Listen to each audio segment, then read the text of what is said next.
Fin ಫ್ಯಾಕ್ಟ್ಸ್ಗೆ ತಮಗೆಲ್ಲರಿಗೂ ಸ್ವಾಗತ. Budget ಹತ್ತಿರ ಬರ್ತಾ ಇದೆ. ಭಾನುವಾರ ದಿವಸ ಬಜೆಟ್ ಇತ್ತು. ಇವತ್ತು ಸೆನ್ಸೆಕ್ಸ್ನ ಎಕ್ಸ್ಪೈರಿ ಗುರುವಾರ. ಮಾರ್ಕೆಟ್ಗೆ ಇವತ್ತು ಕೂಡ ತುಂಬ ಸಮಯ ಕೊಡೋಕ್ಕಾಗಿಲ್ಲ, ಆದರೂ ಕೂಡ ಸ್ವಲ್ಪ ಹೊತ್ತು ಮಾರ್ಕೆಟ್ನಲ್ಲಿ ಆ್ಯಕ್ಟಿವ್ ಆಗಿದ್ದೆ. ಇವತ್ತು ಏನೇನಾಯಿತು ಏನು ಕತೆ ಈಗ ನೋಡಿ, ನಾವು ಬಗ್ಗಲ್ಲ ನೀವು ಜಗ್ಗಲ್ಲ ಅನ್ನೋ ಥರ ಆಗಿದೆ. ನೆನ್ನೆ ಗ್ಲೋಬಲ್ ಇವೆಂಟನ್ನ ನೋಡ್ತಾ ಇರಬೇಕಾದ್ರೆ ಫೆಡ್ ಮೀಟ್ ಬಗ್ಗೆ ನಾವು ಮರ್ತೋಗ್ಬಿಟ್ಟಿದ್ವಿ. ಸೊ ಅವರೇನು ಚೇಂಜ್ ಮಾಡಿಲ್ಲ ಫೆಡ್ ಇಂಟ್ರೆಸ್ಟ್ ರೇಟ್ನ, ಡಿಸ್ಪೈಟ್ ಇವರು ಟ್ರಂಪ್ ಅವರು ಪದೇ ಪದೇ ಒತ್ತಡ ಹಾಕ್ತಾನೆ ಇದ್ದಾರೆ. ಪೋವೆಲ್ ಅವ್ರದ್ದು ಮೇ ಅಲ್ಲೇನೋ ಮುಗಿದೋಗುತ್ತೆ. ಇವಾಗ ಅದಾದಮೇಲೆ ಈಗ ಹೊಸ ಚೇರ್ಮನ್ ಬರಬೇಕು, ಟ್ರಂಪ್ ಕಡೆಯವರೇ ಬರ್ತಾರೆ, ಇಂಟ್ರೆಸ್ಟ್ ರೇಟ್ನ ದೊಡ್ಡದಾಗಿ ಸ್ಲ್ಯಾಶ್ ಮಾಡ್ತಾರೆ, ಈ ಥರದ್ದೆಲ್ಲ ಸುದ್ದಿ ಬರ್ತಿದೆ. ಆದರೆ ಅದ್ರ ಬಗ್ಗೆ ಇನ್ನೂ ಕ್ಲಾರಿಟಿ ಕೊಟ್ಟಿಲ್ಲ. ಜೊತೆಗೆ ಇದ್ರ ಬಗ್ಗೆ ಡಾಲರು ದಿನ ದಿನ ಕುಸಿತಾ ಇದೆಯಲ್ಲ. ನಿಮಗೊಂದು ಗೊತ್ತಿದೆ, ನಿಮಗೆ ಡಾಲರ್ದು ಒಂದು ಇಂಡೆಕ್ಸ್ ಇದೆ. ಇದರಲ್ಲಿ ನೀವು 6 ದೇಶದ ಕರೆನ್ಸಿಗಳ ಜೊತೆಗೆ ನೀವು ಕಂಪೇರ್ ಮಾಡ್ಬೋದು ಅದನ್ನ ಅಂತ ನಿಮ್ಗೆ ಹೇಳಿದ್ದೆ. ಅದು ಸ್ವಿಟ್ಜರ್ಲ್ಯಾಂಡ್ ಕರೆನ್ಸಿ, ಆಸ್ಟ್ರೇಲಿಯನ್ ಕರೆನ್ಸಿ, ಇದೆಲ್ಲದ್ರ ಜೊತೆ ಕಂಪೇರ್ ಮಾಡಿ ಅಲ್ಲಿ 100 ಲೆವೆಲ್ಗಿಂತಲೂ ಕೆಳಗಡೆ ಬಂದುಬಿಟ್ಟಿದೆ ಇವಾಗ. ಸೊ ಡಾಲರ್ ಇಂಡಿಯಾದಲ್ಲಿ ರೂಪಿ ಕುಸಿತ ಆಗ್ತಾ ಇರ್ಬೋದು, ಬಟ್ ಗ್ಲೋಬಲ್ ಕರೆನ್ಸಿಗಳ ಜೊತೆಗೆ ಕಂಪೇರ್ ಮಾಡಿದ್ರೆ ಎನ್ನು, ಜಪಾನಿನ ಎನ್ನು, ಆಸ್ಟ್ರೇಲಿಯಾದು, ಸ್ವಿಟ್ಜರ್ಲ್ಯಾಂಡು, ಈ ಥರದ್ದೆಲ್ಲ ಜೊತೆಗೆ ಕಂಪೇರ್ ಮಾಡಿ ನೋಡಿದ್ರೆ ಡಾಲರ್ ಬೆಲೆ ಕುಸಿತಾ ಇದೆ. ಇದು ಕನ್ಸರ್ನಿಂಗ್ ಅಲ್ಲ ಅಂತ ಪ್ರೆಸ್ ಕಾನ್ಫರೆನ್ಸಲ್ಲಿ ಕೇಳಿದ್ದಾರೆ ಟ್ರಂಪ್ ಅವರಿಗೆ. ಇಲ್ಲ, ಎಲ್ಲ ಚೆನ್ನಾಗಿದೆಯಲ್ಲ, I think it is great ಅಂತ ಹೇಳಿದ್ದಾರೆ. ಅದು ಹೇಳಿದ್ದು ಗೋಲ್ಡ್ ಸಿಲ್ವರ್ ಮತ್ತೆ ರ್ಯಾಲಿ ಆಗಿತ್ತು. ಸೊ ಅಂದರೆ ಏನು ತಲೆ ಬಿಸಿ ಮಾಡ್ಕೊತಾ ಇಲ್ಲ ಇವ್ರದ್ದು. ಹಿಂಗೆ ಅನಿಸುತ್ತೆ, ಮುಂದೆ ಟ್ಯಾರಿಫ್ ಹಾಕ್ತಾನೆ ಇರ್ತಾರೆ ಇವ್ರದ್ದು. ಏನಾದರೂ ಏನಿಲ್ಲ ಇನ್ನೊಂದು ಸಲ ಹೋಗ್ತಾ ಇದೆ. ಸೊ ಬೆಟರ್ ಡಾಲರು ಟ್ರೆಷರಿಗಳು, ನಿಮಗೆ ಇದ್ರ ಬಗ್ಗೆ ಡೆಡಿಕೇಟೆಡ್ ವೀಡಿಯೋ ಮಾಡಿದ್ದಾರೆ. ಅದು ನೋಡಿಲ್ಲ ಅಂದರೆ ನಾನು ಏನು ಹೇಳ್ತಾ ಇದ್ದೀನಿ ಅಂತ ಅರ್ಥ ಮಾಡ್ಕೊಳಕ್ಕೆ ಅದು ಈಸಿ ಆಗ್ತಾ ಹೋಗುತ್ತೆ. ಅಂದರೆ ರಾಜಕೀಯದಿಂದನೇ ಅಮೆರಿಕ ಕುಸಿತ ಕಾಣುತ್ತಾ ಅಂತ ಒಂದು ವಿಡಿಯೋ ಮಾಡಿದ್ವಿ. ದಿನ ಆಗ್ತಾ ಇರೋಂಥ ಬೆಳವಣಿಗೆಗಳು ನೋಡೋದಾದರೆ ಅದಕ್ಕೆ ಇನ್ನೂ ಜಾಸ್ತಿ ಪುಷ್ಟಿ ಕೊಡೋ ಥರನೇ ಕಾಣಿಸ್ತಾ ಇದೆ. ಯಾರಾದರೂ ನೋಡಿಲ್ಲ ಅಂದರೆ ಐ ಬಟನಲ್ಲಿ ಜೊತೆಗೆ ಈ ವಿಡಿಯೋದ ಎಂಡಿಗೆ ಕೊಟ್ಟಿರ್ತೀನಿ, ನೀವು ಚೆಕ್ಔಟ್ ಮಾಡ್ತಾ ಹೋಗ್ಬೋದು. ಸೊ ಓವರಾಲ್ ಇವತ್ತು ನೋಡ್ತಾ ಬರೋದಾದರೆ ಆಟೋ ಸೆಕ್ಟರು ಸ್ವಲ್ಪ ರೆಡ್ಡಲ್ಲಿ ಇದ್ದಿದ್ದಂಥ ಸೆಕ್ಟರ್ ಆಗಿತ್ತು. ಆದರೆ ಏಷ್ಯನ್ ಪೇಂಟ್ಸು ರಿಸಲ್ಟ್ಸ್ ಬಂದಾಗಿಂದ ಕೂಡ ಕೆಳಗಡೆ ಬೀಳ್ತಾನೆ ಇದೆ. 3.81% ಕರೆಕ್ಷನ್ ಬಂದಿರೋದ್ರ ಮೂಲಕ ಇವತ್ತಿನ ನಿಫ್ಟಿ 50ಯ ಟಾಪ್ ಲೂಸರ್ ಆಗಿತ್ತು ಏಷ್ಯನ್ ಪೇಂಟ್ಸು. ಹಾಗೆಯೇ ಇವತ್ತಿನ ಟಾಪ್ ಗೇನರ್ ಅಂತ ನೋಡ್ತಾ ಬರೋದಾದರೆ ಟಾಟಾ ಸ್ಟೀಲು 4% ಅಪ್ ಮೂವ್ಮೆಂಟ್ ಬಂದಿದೆ. Tata motors passenger vehicle results ಇತ್ತು. ಝೊಮ್ಯಾಟೋದು ಇತ್ತೀಚಿನ ದಿನಗಳಲ್ಲಿ ಮೇಲ್ಗಡೆ ಹೋಗ್ತಾರೆ. ಆಕ್ಸಿಸ್ ಬ್ಯಾಂಕ್ ರಿಸಲ್ಟ್ ಬಂದಾಗಿಂದ ಪಾಸಿಟಿವ್ ಆಗಿದೆ. ONGCನಲ್ಲಿ ಒಂದಿಷ್ಟು ವೆನಿಜುವೆಲಾದಲ್ಲಿ ದುಡ್ಡು ಅವ್ರದ್ದು ಸ್ಟಕ್ ಆಗಿದೆ, ಅದಕ್ಕೆ ಇವಾಗ ವಾಪಸ್ ತೊಗೊಂಬರೋದಕ್ಕೆ ಭಾರತ ಸರ್ಕಾರ ಕೂಡ ಇನ್ವಾಲ್ವ್ ಆಗಿದೆ ಅಂತೆಲ್ಲ ಬಂದಿತ್ತು. ಈ ಕಾರಣದಿಂದ ONGCನಲ್ಲೂ ಕೂಡ ಒಂದು ಮೂಮೆಂಟ್ ಕಾಣಿಸ್ತಾ ಇದೆ ಅಲ್ಲಿ. ಹಾಗೆಯೇ L&Tನಲ್ಲೂ ಕೂಡ 3.66% ಅಪ್ ಮೂವ್ಮೆಂಟ್ ಬಂದಿತ್ತು. IndiGo, Asian Paints, SBI Life, Maruti Suzuki ಇದೆಲ್ಲರೂ ಕೂಡ 2%ಗಿಂತ ಜಾಸ್ತಿ ಕರೆಕ್ಷನ್ ಆಗಿದೆ ಇವತ್ತು. ಅದೇ ರೀತಿಯಾಗಿ ನಿಫ್ಟಿ ನೆಕ್ಸ್ಟ್ 50ನಲ್ಲಿ ಅಂತ ನಾವು ನೋಡ್ತಾ ಬರೋದಾದರೆ ಕೆನರಾ ಬ್ಯಾಂಕಲ್ಲಿ 4.7% ಕರೆಕ್ಷನ್ ಬಂದಿತ್ತು. ಅದೇ ಇವತ್ತಿನ ನಿಫ್ಟಿ ನೆಕ್ಸ್ಟ್ 50ಯ ಟಾಪ್ ಲೂಸರ್ ಆಗಿದೆ. ಆ್ಯಪ್ ಇಂಡಿಯಾ ನಿನ್ನೆನೂ ಕೂಡ ಒಳ್ಳೆ ರ್ಯಾಲಿ ಆಗಿತ್ತು. ಇವತ್ತು ಕೂಡ 8.54% ಇವಾಗ ಅಪ್ ಮೂವ್ಮೆಂಟ್ ಆಗಿದೆ. ಕಾರಣ ನಿಮ್ಗೆ ಗೊತ್ತಿದೆ, ಯುರೋಪ್ ಟ್ರೇಡ್ ಯಾವ್ದಾದ್ರು ಯುರೋಪ್ ಎಕ್ಸ್ಪೋರ್ಟ್ಸ್ಗಳು ಜಾಸ್ತಿ ಇತ್ತು ಅಲ್ಲಿ ಇಂಪ್ಯಾಕ್ಟ್ಗಳು ಬರ್ತಾ ಇರ್ಬೋದು. ಹಾಗಾಗಿ ಪ್ರಾಡಕ್ಟ್ ಮ್ಯಾನುಫ್ಯಾಕ್ಚರಿಂಗ್ ಕಂಪನಿ ಇಲ್ಲಿಂದ ಇಂಜಿನಿಯರಿಂಗ್ ಗೂಡ್ಸ್ಗಳು ಮತ್ತೊಂದು ಈಗ ಫ್ರೀ ಟ್ರೇಡ್ ಡೀಲ್ ಅಂತ ಆಗಿರೋದ್ರಿಂದ ಸೊ ಆ್ಯಪ್ ಇಂಡಿಯಾ. ಸೊ ಹಿಂದೆ ನಾವು ಸ್ಟಾಕ್ ಸ್ಪೆಸಿಫಿಕ್ ಆಗಿ ಮಾತಾಡಬೇಕಾದ್ರೆ ಕೆಲವೊಂದು ಸ್ಟಾಕ್ಗಳ ಬಗ್ಗೆ ಮಾತಾಡಿದ್ವಿ ಇದನ್ನ. ಬಟ್ ಯಾರಾದರೂ ಚಾರ್ಟ್ ಅನಾಲಿಸಿಸ್ ಮಾಡಬೇಕು ಅಂದರೆ ಈ ಒಂದಿಷ್ಟು ಏನು ಬೆಳವಣಿಗೆ ಆಗ್ತಾ ಇದೆ ಈಗ ಬಜೆಟ್ ಸುತ್ತಮುತ್ತ ಸ್ಟಾಕ್ಗಳು, ಅದ್ರದ್ದು ಒಂದ್ಸಲ ಚಾರ್ಟ್ ತೆಗೆದು ನೋಡಿ, ನಿಮಗೆ ಸುಮಾರು ವ್ಯಾಲ್ಯೂ ಲೆವೆಲಿಂಗ್ ಇಲ್ಲಿ ಯಾವ್ದಿದೆ, ಯಾವ ಥರ ಇದೆ ಅನ್ನೋದು ಐಡಿಯಾ ಸಿಗ್ತಾ ಹೋಗುತ್ತೆ. ಈಗ ನಾನು ಯಾವುದೇ ಸ್ಟಾಕ್ ಸ್ಪೆಸಿಫಿಕ್ ಆಗಿ ಮಾತಾಡ್ತಾ ಇಲ್ಲ ಇಲ್ಲಿ, ಆದರೆ ಇಂಟ್ರೆಸ್ಟಿಂಗ್ ಆಗಿದೆ. ನೀವು ಕೆಲವೊಂದನ್ನು ಫ್ಯಾಕ್ಟರ್ ಮಾಡ್ಕೊಡೋದಾದರೆ ಯಾಕೆ ಏನು ಮೂವ್ಮೆಂಟ್ ಆಗ್ತಾ ಇದೆ ಅನ್ನೋದು ಅಲ್ಲಿ ಪೋಣಿಸ್ಕೊಳಕ್ಕೆ ನಮಗೆ ಸಿಗ್ತಾ ಹೋಗುತ್ತೆ. ಸೊ ಓವರಾಲ್ ನೋಡ್ತಾ ಬರೋದಾದರೆ ಇವತ್ತು ನಿಫ್ಟಿ ಅಫ್ಕೋರ್ಸ್ ವಾಲಟೈಲ್ ಆಗಿತ್ತು, IV ಜಾಸ್ತಿ ಆಗಿತ್ತು. ನಿನ್ನೆ ವಿಡಿಯೋದಲ್ಲಿ ಇದನ್ನ ವಿಸ್ತಾರವಾಗಿ ಮಾತಾಡಿದ್ದೀವಿ. ಇವತ್ತು ಕೂಡ ಅದೇ ರೀತಿ ಒಂದು ವಾಲಟಿಲಿಟಿ ಕಂಟಿನ್ಯೂ ಆಯಿತು. ಶುರುನಲ್ಲಿ ಒಂದು ಕೆಳಗಡೆ ಬರ್ತಾ ಹೋದರೂ ಕೂಡ 25,200 ಲೆವೆಲಲ್ಲಿ ಸಪೋರ್ಟ್ ತಗೊಂತು. ಹಿಂದೆ ಮುಂದೆ ನಿನ್ನೆ ದಿವಸ ಎಲ್ಲ ಅದು ಒಂದು ಸಪೋರ್ಟ್ ಆಗಿದೆ ಅಂತ ಲೆವೆಲ್. ಇವತ್ತು ಕೂಡ ಅಲ್ಲಿ ಒಂದು ಅಲ್ಲಿಂದ ಮತ್ತೆ ವಾಪಸ್ ಮಾರ್ಕೆಟು ಸೆಕೆಂಡ್ ಹಾಫಲ್ಲಿ ಮೇಲೆದ್ದಿದೆ. ಸೊ ಈಗ 25,400 ಮೇಲ್ಗಡೆ ಕ್ಲೋಸಿಂಗ್ ಬಂದಿದೆ ಇವತ್ತು after a long time Nifty 50ನಲ್ಲಿ. ಅದೇ ರೀತಿಗೆ ಬ್ಯಾಂಕ್ ನಿಫ್ಟಿ ಕೂಡ 50-60,000 ಆಸ್ಪಾಸಿಗೆ ಬಂದಿದೆ ಇವಾಗ. ಸೆನ್ಸೆಕ್ಸು 82,500 ಮೇಲ್ಗಡೆ ಕ್ಲೋಸಿಂಗ್ ಆಗಿದೆ. ಇಂಡಿಯಾ ವಿಕ್ಸು ಇವತ್ತು ಕೂಡ ಸ್ವಲ್ಪ ಕಮ್ಮಿ ಆಗಿದೆ, 1.15% ಕರೆಕ್ಷನ್ ಬಂದಿದೆ. ಬಜೆಟ್ ತನಕ ಇದು ಹೀಗೆ ಇರುತ್ತೆ. ಬಜೆಟಲ್ಲಿ ಎಲ್ಲ ಚೆನ್ನಾಗಾಯಿತು ಅಂತಂದರೆ ಮಾರ್ಕೆಟ್ ಒಂದು ಡೈರೆಕ್ಷನಲ್ ಮೂವ್ ಕೊಡ್ತಾ ಹೋಗ್ಬೋದು, ಡಿಪೆಂಡಿಂಗ್ ಆನ್ ಏನು ಅನೌನ್ಸ್ ಆಗುತ್ತೆ ಬಜೆಟಲ್ಲಿ, ಯಾವ ಥರ ಪುಷ್ ಸಿಗ್ತಾ ಹೋಗುತ್ತೆ, ಜನಗಳಿಗೆ ಯಾವ ಥರ ಅದು ಸ್ಪೆಂಡಿಂಗ್ನ ಜಾಸ್ತಿ ಮಾಡೋವಂಥ ಬಿಹೇವಿಯರ್ನ ತರುತ್ತೆ ಅನ್ನೋದ್ರ ಮೇಲೆ ನಿರ್ಧಾರ ಆಗ್ತಾ ಹೋಗುತ್ತೆ. ಇಲ್ಲ ಅಂತಂದರೆ ಅದು ಕೂಡ ಚೇಂಜ್ ಆಗ್ತಾ ಹೋಗೋದು. ಇಂಟ್ರೆಸ್ಟಿಂಗ್ಲಿ ಇಡೀ ಜನವರಿನಲ್ಲಿ ಒಂದೇ ದಿನ 2ನೇ ತಾರೀಕು FIಗಳು ಬೈ ಮಾಡಿದ್ದು ವೆರಿ ಸ್ಮಾಲ್ ಅಮೌಂಟು. ಆದರೆ ನಿನ್ನೆ ನಾನು ವೀಡಿಯೋ ಮಾಡೋ ಟೈಮಿಗೆ ಡೇಟಾ ಬಂದಿರಲಿಲ್ಲ, ಆದರೆ ನಿನ್ನೆ ಕೂಡ FIಗಳು ಬೈ ಮಾಡಿದ್ದಾರೆ for the second time in the whole month. ಇಡೀ ತಿಂಗಳಲ್ಲಿ 2ನೇ ಸಲ ಅಷ್ಟೇ ಅವರು ಬೈ ಮಾಡಿರುವಂಥದ್ದು ನೆಟ್ ಫಿಗರ್ ಬೈ ಆಗಿ. ಅದನ್ನ ನಾನು ತೋರಿಸ್ತೀನಿ ಇವತ್ತು.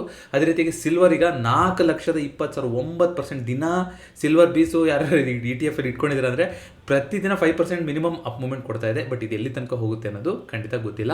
ಆದರೆ ಈಗ 4,20,000ಕ್ಕೆ ಬಂದು ಕೂತಿದೆ ಸಿಲ್ವರು. ಅದೇ ರೀತಿಯಾಗಿ ಗೋಲ್ಡ್ ಕೂಡ ಈಗ 1,76,000 ದಾಟಿದೆ 24 ಕ್ಯಾರೆಟ್ ಗೋಲ್ಡು.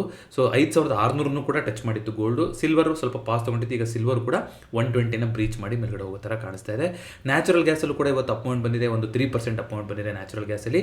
ಕ್ರೂಡಲ್ಲೂ ಕೂಡ ಅಪ್ ಮೂವ್ಮೆಂಟ್ ಬರ್ತಾ ಇದೆ ನೋಡಿ. ಕಮೋಡಿಟಿಗಳೆಲ್ಲ ಕ್ರೂಡ್ ಅಂತೂ ಇವಾಗ 6,000 ದಾಟ್ಬಿಟ್ಟಿದೆ.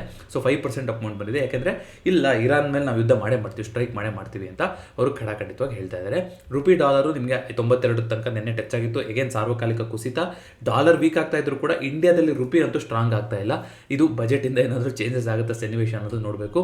ಕಾಪರಲ್ಲಿ 12% ಮೂವ್ 1480ಕ್ಕೆ ಹೋಗಿದೆ ಇವಾಗ ಕಾಪರು. ಸೊ ಕಮೋಡಿಟಿಗಳೆಲ್ಲ ಇವಾಗ commodity is the new equity ಅಂತ ಎಲ್ಲರೂ ಮಾತಾಡುವಂಗೆ ಆಗಿದೆ. ಗಿಫ್ಟ್ ನಿಫ್ಟಿ ಪಾಸಿಟಿವ್ ಆಗಿ ತೋರಿಸ್ತಾ ಇದೆ. ಅಫ್ಕೋರ್ಸ್ ಬಜೆಟ್ ಇರೋ ತನಕ ಇದೇ ರೀತಿ ನಡೀತಾ ಇರುತ್ತೆ. ಸೊ ಕ್ವಿಕ್ಕಾಗಿ ನೋಡ್ಕೊಂಬರೋಣ ಯಾವ್ದು ರಿಸಲ್ಟ್ಸ್ ಇತ್ತು ಏನು ಅಂತ. ಆಲ್ರೆಡಿ ಫೆಡ್ ಡೇಟಾ ನಿಮ್ಗೆ ಹೇಳಿದೆ, ಅದು ಗ್ಲೋಬಲ್ ಸೆಲೆಕ್ಟ್ ಮಾಡ್ತಾ ಇದರಿಂದ ಕಾಣಿಸಿರಲಿಲ್ಲ ಅನ್ಸುತ್ತೆ. ನೆನ್ನೆ ಏನು ಕೂಡ ಚೇಂಜ್ ಮಾಡಿಲ್ಲ ಪೋವೆಲ್ ಅವರು. ಅನ್ಎಂಪ್ಲಾಯ್ಮೆಂಟು ಕೂಡ ಸ್ಟೇಬಲ್ ಆಗಿ ಒಂದೇ ಥರ ಇದೆ. ಸೊ ಮುಂಬರುವ ದಿನಗಳಲ್ಲಿ ನೋಡ್ಬಿಟ್ಟು ನಿರ್ಧಾರ ತಗೋಬೇಕು ಅಂತ ಹೇಳಿದ್ದಾರೆ. ಯಾವುದೇ ರೀತಿಯಾದಂಥ ಪಾಸಿಟಿವ್ ಔಟ್ಲುಕ್ ಥರ ಏನೂ ಅವರು ವ್ಯಕ್ತಪಡಿಸಿಲ್ಲ. ಇವತ್ತು US ಮಾರ್ಕೆಟ್ ಯಾವ ಥರ ರಿಯಾಕ್ಟ್ ಆಗುತ್ತೆ ಅಂತ ನೋಡಬೇಕು. ನೆನ್ನೆ ಕೂಡ ರಿಯಾಕ್ಟ್ ಆಗಿರುತ್ತೆ ಇದಕ್ಕೆ, ಬಟ್ ನೆನ್ನೆ ನಾವು ಮಿಸ್ ಮಾಡಿದ್ವಿ ಫೆಡ್ ಇವೆಂಟ್ ಬಗ್ಗೆನೇ. ಸೊ ಇವತ್ತು ತುಂಬ ಫ್ಲಾಟ್ ಆಗಿ ಓಪನ್ ಆಗೋ ಥರ ಕಾಣಿಸ್ತಾ ಇದೆ. S&P 500 I think for the first time 7,000 ಲೆವೆಲ್ನ ದಾಟ್ತು ಅಂತ, ಆಸ್ ಎನ್ ಇಂಡೆಕ್ಸ್ 7,000ನ ದಾಟ್ತು ಅಂತ ಕೂಡ ಬಂದಿತ್ತು. ಬಟ್ ಓವರಾಲ್ ಇವತ್ತು ನಾವು ನೋಡ್ತಾ ಬರೋದಾದ್ರೆ ಸ್ವಲ್ಪ ಮಿಕ್ಸ್ ಸೆಂಟಿಮೆಂಟ್ ಇದೆ. ಟೆಕ್ ಸ್ಟಾಕ್ಗಳಿಗೆ ಒಂದು ಫ್ಲಾಟ್ ಓಪನಿಂಗ್ ಆಗೋ ಥರದ್ದು ಕಾಣಿಸ್ತಾ ಇದೆ. ಅದೇ ರೀತಿಯಾಗಿ ರಿಸಲ್ಟ್ಸ್ ಅಂತ ನೋಡ್ಕೊಂಡು ಬಂದ್ಬೋಣ. ರಿಸಲ್ಟ್ಸ್ ಅಂತ ನೋಡ್ತಾ ಬರೋದಾದ್ರೆ ಇವತ್ತು ITC ರಿಸಲ್ಟ್ಸ್ ಇತ್ತು. Vedanta, Adani Power, Tata Motors, Dabur India, REC ಸುಮಾರಿತ್ತು. ಸುಮಾರಲ್ಲಿ ಮೂವ್ಮೆಂಟ್ ಕೂಡ ಕಾಣಿಸ್ತಿದೆ ನಿಮಗೆ. ಕೆನರಾ ಬ್ಯಾಂಕ್ ಇವತ್ತು ಟಾಪ್ ಲೂಸರ್ ಆಗಿತ್ತು. ಇವತ್ತು ರಿಸಲ್ಟ್ಸ್ ಕೂಡ ಇತ್ತು ಅವ್ರದ್ದು. ಹಾಗೆಯೇ ಕೆಳಗಡೆ ನೋಡ್ಕೊಂಡು ಬರೋದಾದರೆ ಜಿಲೆಟ್ಟು, KPIT ಟೆಕ್ನಾಲಜೀಸು, ಒಂದಿಷ್ಟು ಮಿಡ್ ಕ್ಯಾಪ್ IT ಕಂಪ್ನಿಗಳು, ಬ್ಲೂ ಸ್ಟಾರು, ಸುಮಾರು ದೊಡ್ಡ ದೊಡ್ಡ ಕಂಪ್ನಿಗಳದ್ದು ಇವತ್ತು ರಿಸಲ್ಟ್ ಇದೆ. ನೀವು ನೋಡ್ತಾ ಬರೋದಾದರೆ ಇನ್ಶೂರೆನ್ಸ್ ಕಂಪ್ನಿಗಳದ್ದು, ಪ್ರಾಡಕ್ಟ್ ಇಂಜಿನಿಯರಿಂಗ್ ಕಂಪ್ನಿಗಳದ್ದು ಸುಮಾರು ಎಲ್ಲ ಕೂಡ. ಅದೇ ರೀತಿಯಾಗಿ ನಾಳೆ ಕೂಡ ರಿಸಲ್ಟ್ ಸುಮಾರು ಕಂಪ್ನಿಗಳದ್ದು ಇರುತ್ತೆ. ಸೊ ಇವತ್ತು ನೋಡ್ಕೊಂಬರೋಣ. ಓವರಾಲು ಈಗ ಕೊಟ್ಟಿರೋದ್ರಲ್ಲಿ 357 ಕಂಪ್ನೀಸ್ಗಳು ಪಾಸಿಟಿವ್ ಆಗಿ ಕೊಟ್ಟಿದೆ, 281 ಕಂಪ್ನೀಸ್ಗಳು ನೆಗೆಟಿವ್ ಆಗಿ ಕೊಟ್ಟಿದೆ. Under performing sector manufacturing sector.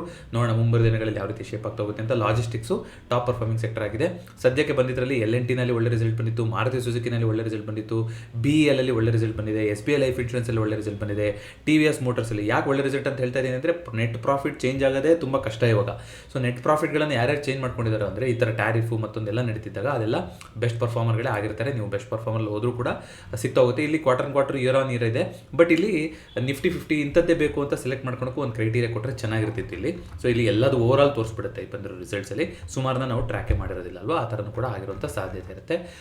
ಹಾಗೆಯೇ FIDA ಡೇಟಾ ಇವತ್ತಿನ ದಿನ ಅಪ್ಡೇಟ್ ಆಗಿಲ್ಲ. ನಿನ್ನೆ ಕ್ಲೈಂಟ್ ಎಲ್ಲ ಫುಲ್ ಬುಲಿಶ್ ಆಗಿಬಿಟ್ಟಿದ್ದಾರೆ ಇವಾಗ. ಹಾಗಾಗಿ ಮಾರ್ಕೆಟ್ ಸ್ವಲ್ಪ ಕಾಶಿಯಸ್ ಆಗಿ ಹೋಗಬೇಕು. ಇವತ್ತೇನಾದ್ರು ಸೆಂಟಿಮೆಂಟ್ ಚೇಂಜ್ ಆಗಿದೆ ಅಂತ ನೋಡಬೇಕು. ಸೊ ಪ್ರೋ FIಗಳು ನಿನ್ನೆ ತನಕ ಈ ಥರ ಇದ್ದರು. ಸೊ ನಿನ್ನೆ ನಾನು ಆಗಲೇ ಹೇಳ್ದಂಗೆ FIಗಳು 480 ಕೋಟಿ ಬೈ ಮಾಡಿದ್ರು. ಐ ಥಿಂಕ್ 2ನೇ ತಾರೀಕು ಯಾವತ್ತೋ ಒಂದಿನ ನಿಫ್ಟಿನಲ್ಲಿ ನೋಡಿ ಓವರಾಲ್ 290 ಕೋಟಿ ಬೈ ಮಾಡಿದ್ರು FI ಬಿಟ್ಟರೆ. ಇಡೀ ಮಂತ್ ಸೆಲ್ಲಿಂಗೇ ಮಾಡಿತ್ತಂಥದ್ದು. ಸೊ ಓವರಾಲ್ ನೀವು ಮಂತ್ ಆನ್ ಮಂತ್ ಡೇಟಾ ಅಂತ ನೋಡೋದಾದರೆ ಜನವರಿನಲ್ಲಿ FIಗಳು 43,293 ಕೋಟಿ ಮಾರಿದ್ದಾರೆ.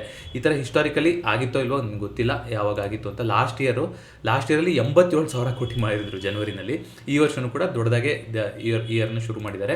43,000 ಕೋಟಿ ಮಾರಿದ್ದಾರೆ. ಇವತ್ತಿನ ಡೇಟಾ ಇನ್ನೂ ಬಂದಿಲ್ಲ. 50,000 ಕೋಟಿ ಮುಟ್ಬೋದಾ ಅಂತ ಮಾತಾಡ್ಕೊಂಡಿದ್ವಿ. ನೋಡೋಣ, ಇನ್ನೂ 2 ದಿನದಿಂದ ಇರೋದ್ರಿಂದ ಅದು ಆಗುವಂಥ ಸಾಧ್ಯತೆಗಳು ಇದೆ.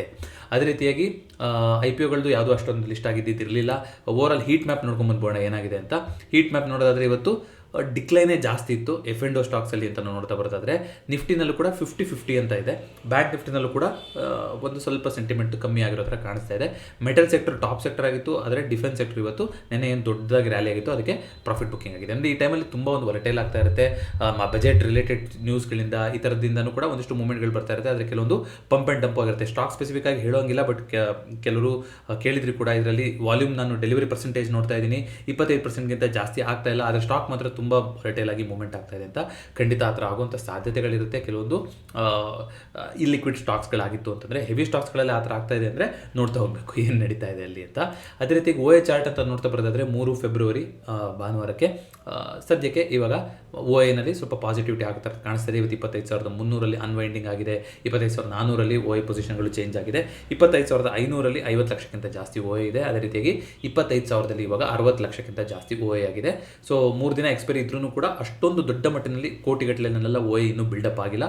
ಬಿಕಾಸ್ ಬಜೆಟು ವಾಲಟೈಲ್ ಆಗಿರುತ್ತೆ. ಜನ ಕಾದು ನೋಡುವ ತಂತ್ರವನ್ನು ಮಾಡೋ ಥರ ಕಾಣಿಸ್ತಾ ಇದೆ. ತುಂಬ ಬ್ಯಾಲೆನ್ಸ್ಡ್ ಆಗಿದೆ ಇವಾಗ. ತುಂಬ ಬುಲ್ಲಿಶ್ ಆಗಿಯೂ ಇಲ್ಲ, ಬೇರಿಶ್ ಆಗೂ ಇಲ್ಲ, ಆ ಥರ ಹೇಳೋವಾಗಿಲ್ಲ. ನಾವು OA ಡೇಟಾ ಮೇಲೆ ನಾನು ಹೇಳ್ತಾ ಇದ್ದೀನಿ. ಸೊ ಒಂದು ಬ್ಯಾಲೆನ್ಸ್ಡ್ ಆಗಿರೋ ಸ್ಥಿತಿ ಇರೋ ಥರ ಕಾಣಿಸ್ತಾ ಇದೆ. ಎಕ್ಸ್ಪೈರಿ ದಿನ, ಬಜೆಟ್ ದಿನ ಕೂಡ ಅವತ್ತು ನೋಡೋಣ. ಅಂದರೆ ಎಕ್ಸ್ಪೈರಿ ಇರೋದು 3ನೇ ತಾರೀಕಲ್ವಾ, ಸೊ ಅದಕ್ಕೋಸ್ಕರ. So it make sense. ಕ್ಷಮಿಸಿ, ನಾನು ಭಾನುವಾರನೇ ಎಕ್ಸ್ಪೈರಿ ಅನ್ನೋ ಥರ ಮಾತಾಡ್ತಾ ಇದ್ದೀನಿ. ಬಟ್ ಭಾನುವಾರ ಎಕ್ಸ್ಪೈರಿ, ಮಂಗಳವಾರ ಎಕ್ಸ್ಪೈರಿ ಇರೋದು. ಸೊ 5 ದಿನ ಇದ್ದಾಗ ಇಷ್ಟು ಪೊಸಿಷನ್ಗಳು ಸಹಜನೇ ನಿಫ್ಟಿನಲ್ಲಿ. ಕ್ರಮೇಣ ಎಕ್ಸ್ಪೈರಿ ಹತ್ತತ್ರ ಬರ್ತಾ ಇದೆ ಅನ್ನೋಷ್ಟೊತ್ತಿಗೆ 1 ಕ್ರೋರ್ಗಿಂತಲೂ ಜಾಸ್ತಿ ಒ ಎಗಳು ಬಿಲ್ಡಪ್ ಆಗ್ತಾ ಹೋಗುತ್ತೆ. ಆಗ ಒಂದು ರೇಂಜ್ ಡಿಫೈನ್ ಆಗ್ತಾ ಹೋಗುತ್ತೆ ಈ ಎಕ್ಸ್ಪೈರಿಗೆ. ಇಲ್ಲಿ ಈ ಥರ ಮಾಡೋಕ್ಕೆ ನೋಡ್ತಾ ಇದ್ದಾರೆ ಬಿಗ್ ಪ್ಲೇಯರ್ಸ್ ಅಂತ. ಅದಕ್ಕೋಸ್ಕರನೇ ಒ ಎ ಡೇಟಾ ಅನ್ನೋದು ತುಂಬ ಹೆಲ್ಪ್ ಆಗ್ತಾ ಹೋಗುತ್ತೆ. ಜೊತೆಗೆ ಇನ್ನು ಈಗ ನೋಡ್ಬಿಟ್ಟು ಇದೇ ಥರ ನೀವು ನಾಳೆ ಹೋಗಿ ಇಂಪ್ಲಿಮೆಂಟ್ ಮಾಡೋದು ಮತ್ತೊಂದು ಮಾಡೋಕ್ಕಾಗೋದಿಲ್ಲ. ಆಲ್ರೆಡಿ ಹೇಳ್ದಂಗೆ ಒ ಎ ಅನ್ನೋದು ತುಂಬ ಡೈನಾಮಿಕ್ ಡೇಟಾ ಆಗಿರುತ್ತೆ. ಮಾರ್ಕೆಟ್ ಅವರ್ಸಲ್ಲೂ ಕೂಡ ಇದನ್ನ ಟ್ರ್ಯಾಕ್ ಮಾಡುವಂಥದ್ದು ಅಷ್ಟೇ ಇಂಪಾರ್ಟೆಂಟ್ ಆಗ್ತಾ ಹೋಗುತ್ತೆ. ಯಾರಿಗಾದ್ರೂ ಇಂಟ್ರೆಸ್ಟ್ ಇದೆ ಅಂದರೆ ಸ್ಟಾಕ್ ಮೋಜೋ ಪ್ಲಾಟ್ಫಾರ್ಮ್ ಬಗ್ಗೆ ನಾನು ಪ್ರತಿ ವೀಡಿಯೋದ ಪಿನ್ ಕಮೆಂಟಲ್ಲಿ ಮಾಹಿತಿನ ಕೊಡ್ತಾ ಇರ್ತೀನಿ. ಇಂಟ್ರೆಸ್ಟ್ ಇದೆ ಅಂದರೆ ನೀವು ಸಬ್ಸ್ಕ್ರಿಪ್ಷನ್ ತೊಗೊಂಡು ಹೋಗ್ಬೋದು. MM20 MM10 ಅನ್ನೋ ಒಂದು ಕೂಪನ್ ಕೋಡ್ ಕೂಡ ಸಿಗ್ತಾ ಹೋಗುತ್ತೆ. ಯಾರಾದರೂ ಡೈಲಿ ಆ್ಯಕ್ಟಿವಲ್ಲಿ ಟ್ರೇಡ್ ಮಾಡ್ತೀರಾ, ಡೇಟಾನ ನೋಡ್ತೀರಾ ಅಂತಂದರೆ ನೀವು ಸ್ಟಾಕ್ ಮೋಜೋ ಪ್ಲ್ಯಾಟ್ಫಾರ್ಮ್ನ ಕನ್ಸಿಡರ್ ಮಾಡ್ಬೋದು. ಅಟ್ಲೀಸ್ಟ್ ಒಂದು ತಿಂಗಳು ಅಥವಾ 3 ತಿಂಗಳು ಪ್ಲಾನಿಗೆ. ಇದಿಷ್ಟು ಇವತ್ತಿನ ಫಿನ್ ಫ್ಯಾಕ್ಟ್ಸ್ ಆಗಿತ್ತು. ಈ ವರ್ಷದ ಇಂಟೆನ್ಷನ್ ನಿಮಗೆಲ್ಲರಿಗೂ ಗೊತ್ತಿದೆ, ಇನ್ವೆಸ್ಟ್ ವಿತ್ ಇಂಟೆಂಟ್. ಒಂದು ಗುರಿ ಜೊತೆಗೆ ಒಂದು ಇನ್ವೆಸ್ಟ್ಮೆಂಟ್ ಇರಲಿ ಅನ್ನೋದು. ಅದ್ರ ಬಗ್ಗೆ ಡೆಡಿಕೇಟೆಡ್ ವೀಡಿಯೋ ಪ್ರತಿ ವೀಡಿಯೋದ ಡಿಸ್ಕ್ರಿಪ್ಷನಲ್ಲಿ ಕೊಟ್ಟಿರ್ತೀನಿ. ಇಂಟ್ರೆಸ್ಟ್ ಇದ್ದವ್ರು ಚೆಕ್ಔಟ್ ಮಾಡ್ತಾ ಹೋಗ್ಬೋದು. ಮತ್ತೊಂದು ವೀಡಿಯೋದೊಂದಿಗೆ ಭೇಟಿ ಆಗೋಣ. ಎಲ್ರಿಗೂ ನಮಸ್ಕಾರ.